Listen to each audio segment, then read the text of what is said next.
Orang-orang Wahabi itu kalau belajar ilmu hadis di Saudi Arabia yang menjadi rujukan ya kitab-kitabnya Imam Nawawi, kitab-kitabnya Imam Ibnu Hajar Al-Asqalani, Imam Ibnu Shalah, Imam As-Suyuti dan orang-orang beliau.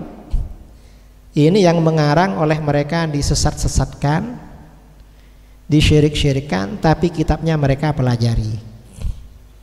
Mengapa? Ya karena gak ada lagi kalau gak merujuk kepada beliau. Rujukannya harus kitab beliau memang. Karena kajian yang tuntas tentang ilmu hadis melalui beliau-beliau ini. Kalau sudah, kita pindah topik ya. Nah, ini kita berbicara hubungan mazhab Imam Syafi'i dengan ilmu hadis. Ini sebenarnya bagaimana? Ini yang akan kita bicarakan. Keutamaan mazhab Imam Syafi'i.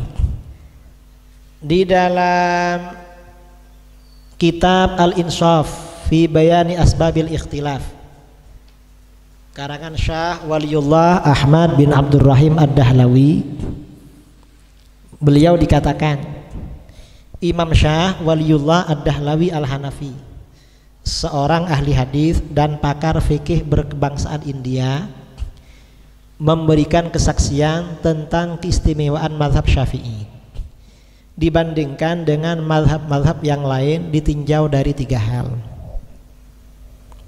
Mengapa ini perlu diterangkan? Karena orang Wahabi ini mengklaim bahwa mereka representasi ahli hadis sebagai perwakilan ahli hadis. Kita mazhab Syafi'i bukan ahli hadis katanya.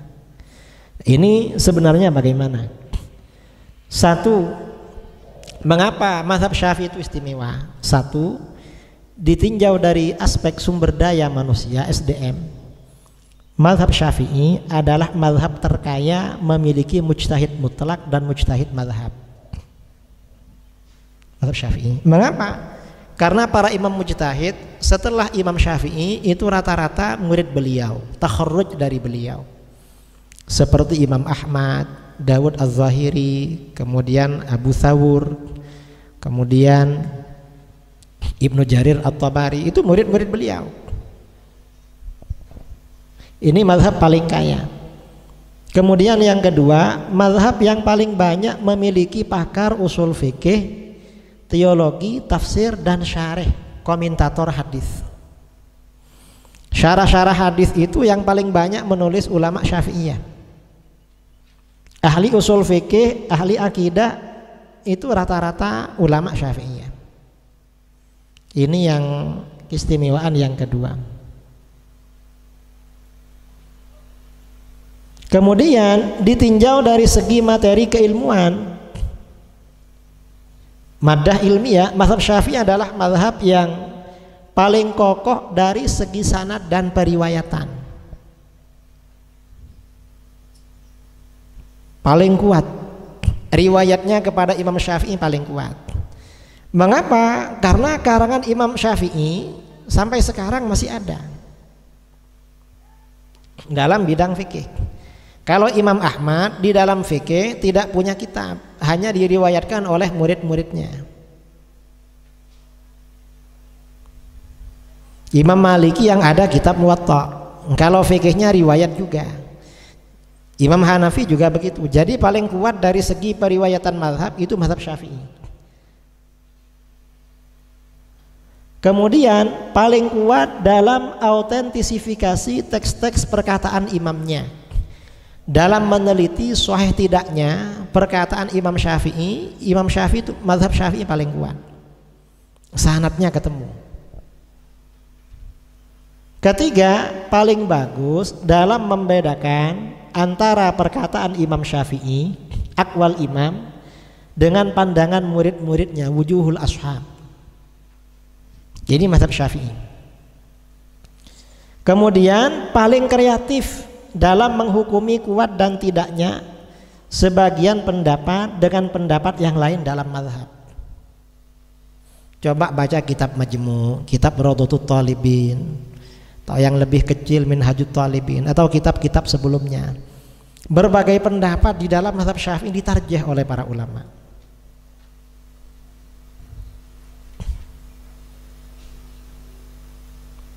Ketiga, ditinjau dari segi referensi, hadis-hadis dan asar yang menjadi sumber-sumber fikih, sumber materi fikih mazhab Syafi'i telah terkodifikasi, terbukukan dan terlayani dengan baik. Itu dalil-dalil mazhab Syafi'i dari segi hadis. Hal ini belum pernah terjadi kepada mazhab lain. Kitab-kitab Syafi'i ini dalil hadisnya itu paling kuat dibandingkan mazhab-mazhab lain. Paling terlayani. Nah, di antara materi mazhab Syafi'i adalah kitab Al-Muwatta, Sahih Bukhari, Sahih Muslim, karya-karya Imam Abu Dawud, At-Tirmidzi, Ibnu Majah, Ad-Darimi, An-Nasa'i, Ad-Daraqutni, Al-Baihaqi dan Al-Baghawi. Ini di antara sumber-sumber mazhab Syafi'i. Ad-Dahlawi berkata, kata beliau, inna man hadda madhhab Syafi'i yakunu mahruman an madhhabil ijtihad al-mutlaq. Barang siapa yang menentang mazhab Syafi'i, maka ia akan terhalang dari mazhab ijtihad mutlak. Karena mazhab Syafi'i ini yang paling banyak memproduksi mujtahid mutlak. Kemudian juga kata Imam Ad-Dahlawi selanjutnya, Ad-Dahlawi mengakhiri kesaksiannya dengan berkata, wa inna ilmal hadis wa qad aba ayyunasih liman lam yatataffal ala Syafi'i wa ashabi radhiyallahu anhum wa kuntu fayliyahum ala adabi fala ara syafi'an siwal adabi. Sesungguhnya ilmu hadis benar-benar enggan memberi dengan tulus kepada orang yang tidak membenalu kepada Imam Syafi'i dan murid-muridnya radhiyallahu anhum. Artinya apa? Orang itu kalau ingin benar-benar menjadi pakar hadis itu harus belajar kepada ulama Syafi'iyah. Makanya dikatakan membenalu. Jadi harus belajar kepada ulama Syafi'iyah, numpang, harus ikut. Mengapa? Jadilah kamu benalu kepada mereka dengan beradab. Karena aku tidak melihat penolong selain etika, selain adab. Mengapa harus mengikuti ulama Syafi'iyah? Karena yang pakar di dalam bidang hadis dari berbagai aspek itu mayoritas ulama Syafi'iyah. Misalnya kitab-kitab rijal hadis yang menjadi pedoman para ulama itu kitabnya Ibnu Hajar, mazhabnya Syafi'i. Kemudian kitabnya Az-Zahabi, Syafi'i juga. Kemudian kitabnya Al-Mizzi. Kalau takhrij ini kitabnya Al-Iraqi, ini Syafi'i semua. Dan para ulama nggak bisa lepas dari ini, para ulama ahli hadis. Jadi memang ke Syafi'i. Karenanya hujjah Syafi'iyah ini paling kokoh, paling kuat. Kemudian juga ya kesaksian Ad-Dahlawi di atas bahwa mazhab Syafi'i merupakan perintis dan pemimpin umat Islam dalam bidang ilmu hadis sangat penting. Mengingat reputasi keilmuan Ad-Dahlawi sebagai seorang pakar hadis dan fikih yang bermazhab Hanafi dan bukan pengikut mazhab Syafi'i. Imam Dahlawi ini mazhabnya Hanafi, tapi memuji kepada kita, ini kan sungguhan berarti.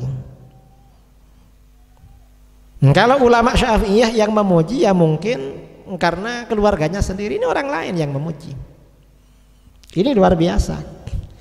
Kesaksian tersebut diperkuat dengan fakta sejarah bahwa pada masa silam istilah ahli hadis identik dengan para ulama mazhab Syafi'i.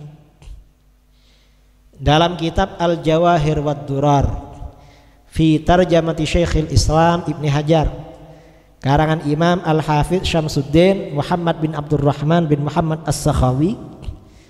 Imam As-Sakhawi, Al-Hafidz As-Sakhawi berkata, qala An-Nawawi wa nahika bihi diyanatan wa wara'an wa ilman fi zawaidir rawdah min babil waqfi wal muradu bi ashabil hadis al fuqaha usyafi'iyah wa ashabir ra'i al-fuqaha'ul hanafiyah wa ma ahaqqahum bil wasfi bidzalik.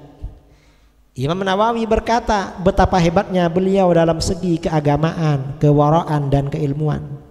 Dalam Zawaidur Raudhah pada bagian bab wakaf, yang dimaksud dengan ahli hadis, ashabul hadis adalah fuqaha Syafi'iyah. Jadi dulu itu kalau disebut istilah ahli hadis maksudnya Syafi'iyah. Sedangkan ahli ra'i adalah fuqaha Hanafiyah. Alangkah berhaknya mereka dikatakan demikian. Ini ahli hadis. Dan 80% ahli hadis bermazhab Syafi'i. Bukhari, Muslim, Nasa'i, Ibnu Khuzaimah, Ibnu Hibban, Ibnu Adi, Abu Nuaim, Ad-Daraqutni, Al-Hakim, Al-Khatib Al-Baghdadi, Al-Baihaqi, Ibnu Asakir, Ibnu Sam'ani, As-Silafi, Ibnu Najjar, Al-Mizzi, Az-Zahabi, Ibnu Hajar dan lain-lain. 80% ahli hadis itu mazhabnya Syafi'i. Yang 20% ada yang Hanafi, ada yang Maliki, ada yang Hambali. Kalau yang mayoritas memang mazhabnya Syafi'i. Ini keutamaan mazhab Syafi'i ditinjau dari aspek ilmu hadis. Karenanya mazhab Syafi'i ini kalau mendalilkan amaliyah-amaliyahnya, fikih-fikihnya berdasarkan ilmu hadis itu paling kuat. Paling kuat kita. Karenanya perlu ya adik-adik yang ada di pondok ini mendalami kitab-kitabnya Imam Al-Baihaqi. Mengapa? Karena Imam Al-Baihaqi ini kitab-kitabnya membela akidah Asy'ariyah dan membela fikih Syafi'iyah. Kalau yang membela fikih Syafi'iyah, Imam Al-Baihaqi ini punya kitab namanya As-Sunan Al-Kubra. Insyaallah ada di pondok. Sudah ada Al-Baihaqi? Hah? Belum ada. Beliau juga punya kitab Ma'rifatus Sunan wal Athar dan punya kitab Al-Khilafiyat. Itu dalil-dalilnya mazhab Syafi'i kuat sekali. Seperti misalnya masalah kunut subuh. Kalau yang nggak baca kunut itu hadisnya riwayat Nasa'i, Abu Dawud, Tirmidzi, Ibnu Majah. Kalau yang baca kunut dalilnya Bukhari, Muslim, dan jalurnya lebih banyak. Dalam berbagai masalah sering seperti itu. Itu di dalam bidang fikih. Di dalam bidang akidah juga begitu. Dalam bidang akidah Imam Baihaqi menulis banyak kitab, di antaranya beliau menulis kitab Al-I'tiqad wal Hidayah ila Sabilir Rasyad. Itu Asy'ariyah. Kemudian juga beliau menulis kitab Al-Asma' was Sifat, menjelaskan ayat-ayat dan hadis-hadis mutasyabihat dari aspek ilmu hadis. Beliau juga membantah Mu'tazilah dan Syiah, menulis kitab berjudul Al-Qadha wal Qadar. Itu Imam Baihaqi. Beliau banyak kitab-kitabnya seperti itu. Jadi perlu dikaji. Mengapa? Ya biar mungkin nanti dibuatkan buku di kelas berapa ya, semester akhir atau berapa, mengeluarkan buku yang menjelaskan dalil-dalil Syafi'iyah atau dalil-dalil Ahlus Sunnah wal Jamaah. Karena sampai sekarang nih masih lemah di dalam masalah ini. Ada sebagian saudara-saudara kita yang menulis ini tapi masih kurang bagus. Masih perlu disempurnakan itu. Jadi ini aspek hubungan ilmu hadis dengan mazhab Syafi'i. Jadi memang sangat kuat. Dan ini juga diakui di mana-mana. Orang-orang Wahabi itu kalau belajar ilmu hadis di Saudi Arabia yang menjadi rujukan ya kitab-kitabnya Imam Nawawi, kitab-kitabnya Imam Ibnu Hajar Al-Asqalani, Imam Ibnu Shalah, Imam As-Suyuti dan orang-orang beliau. Ini yang mengarang oleh mereka disesat-sesatkan, disyirik-syirikan, tapi kitabnya mereka pelajari. Mengapa? Ya karena gak ada lagi kalau gak merujuk kepada beliau. Rujukannya harus kitab beliau memang, karena kajian yang tuntas tentang ilmu hadis melalui beliau-beliau ini. Itu orang Wahabi itu kalau membaca Sahih Bukhari pasti rujukannya Fathul Bari. Kalau Sahih Muslim rujukannya Imam Nawawi. Gak bisa. Walaupun keterangannya di dalam banyak berbeda dengan akidah mereka. Tapi mereka gak punya pilihan memang. Memang ini yang ada. Yang paling lengkap ya ini. Karenanya ya kalau berbicara ahli hadis ya tempatnya mazhab Syafi'i. Cuma ulama Syafi'iyah ini sudah lama meninggalkan kajian ilmu hadis.